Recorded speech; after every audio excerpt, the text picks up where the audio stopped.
Fala galerinha, beleza?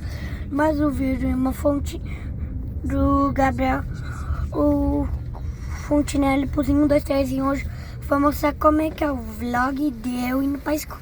É tipo praticamente assim, eu converso um pouquinho com meus pais, tipo assim, aí eu converso um pouquinho com minhas mães, mas praticamente eu faço nada, gente. Aí eu trouxe a bola pra eu jogar, mas eu vou mostrar